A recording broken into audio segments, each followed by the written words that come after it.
सूर्योदय। तेनालीराम की अनोखी कहानी। माँ काली सहस्त्रमुखी बनकर अत्यंत भयानक स्वरूप में प्रकट हुई थी, परंतु तेनाली को उनका भयानक रूप तनिक भी न डरा पाया।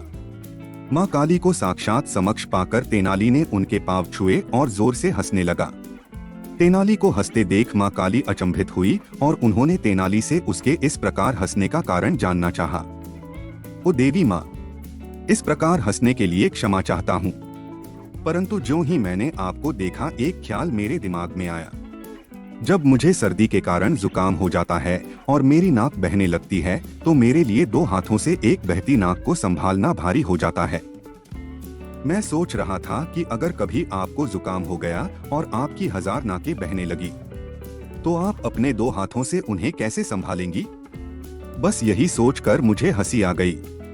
यदि मुझसे कोई गुस्ताखी हो गई तो कृपया मुझे क्षमा करें माँ। ऐसा कहकर तेनालीराम माँ काली के पैरों पर गिर पड़ा। वैसे यह दृश्य होगा तो बहुत मजेदार। देवी माँ ने मुस्कुराते हुए कहा, तुम एक चतुर एवं वाचाल बालक हो। मैं तुम्हें लोगों को हंसाने की कला का वरदान देती हूँ। आज से तुम विकट कवि अर्थात विदूषक कहलाओगे और खूब नाम कमाओगे। तेनाली कुछ सोचकर बोला, परंतु देवी माँ, इससे मुझे कुछ हासिल नहीं होगा। देवी माँ ने सिर हिलाते हुए कहा, ठीक है, मैं तुम्हें एक और वरदान देती हूँ। मेरे हाथ में 2 मटकियां हैं। मेरे दाएं हाथ में सोने की मटकी है जिसमें ज्ञान का दूध है और बाएं हाथ में चांदी की मटकी है जिसमें धन की दही है। तुम्हें दोनों में से एक मटकी चुननी है। मुझे तो दोनों ही मटकियों की आवश्यकता है क्योंकि एक के बिना दूसरी मटकी बेकार है। तेनाली ने मन में सोचा, फिर ऐसे दिखाते हुए जैसे गहरी सोच में डूबा हो वह अपना सिर खुजाने लगा। अरे माँ, बिना चखे मैं दोनों में से एक मटकी कैसे चुन सकता हूँ? उसने कहा, हाँ यह तो है। देवी माँ ने तेनाली की बात पर अपनी सहमति देते हुए कहा और अपने दोनों हाथ आगे बढ़ा दिए।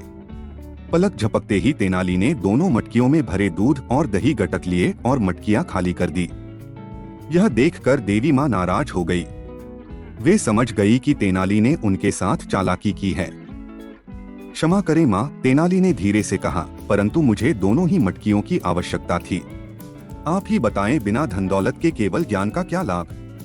जो तुम कह रहे हो वह सही है, पर तुम्हारी वाचालता और तुम्हारा ऐश्वर्य तुम्हारे लिए शत्रु व मित्र दोनों ही बनाएंगे, इसलिए भविष्य में सावधान रहना। यह कहकर माँ काली ने तेनालीराम को आशीर्वाद दिया और वहां से अंतर्धान हो गई। इस प्रकार तेनालीराम हर क्षेत्र में आगे निकला और हास्यकवि के रूप में प्रसिद्ध हुआ।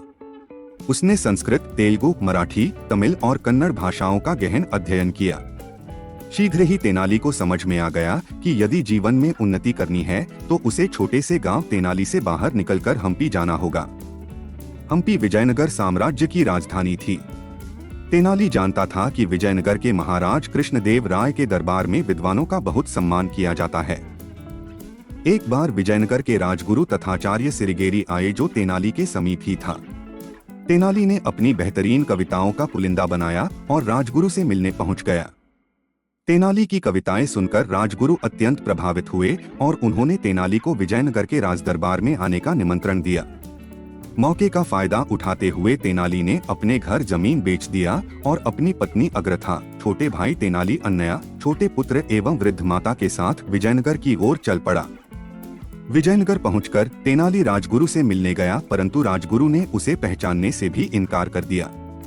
तेनालीराम ने उन्हें याद दिलाने की कोशिश की तो सैनिक ने उसे बाहर निकाल दिया और दोबारा राज दरबार में घुसने या महाराज से मिलने से रोक लगा दी। तेनाली ने हिम्मत नहीं हारी और अंत में महाराज कृष्णदेव राय से मिलकर ही रहा। तेनाली की वाचालता और बुद्धिमानी ने महाराज का दिल जीत लिया और शीघ्र ही उसके लिए राज दरबार के द्वार खुल गए। इस पहले कदम के बाद तेनाली को सफलता की सीढ़ियां चढ़ने से कोई न रोक सका। तेनालीराम ने अपनी जीवन यात्रा चीथड़ों से प्रारंभ की और एक दिन दुनिया का हर ऐशो आराम उसके कदमों में था। इस प्रकार एक छोटे से गांव के एक छोटे से लड़के का सफर विजयनगर के राजदरबार में अष्टदिग्गज बनने पर समाप्त हुआ। तेनाली की लगन, विश्वास और मेहनत ने साबित कर दिया कि सफलता का मूल मंत्र है स्वयं में विश्वास। अन्य शानदार कहानियों के लिए चैनल को सब्सक्राइब करें। कृपया लाइक करें और कमेंट करें आपको कहानी कैसी लगी।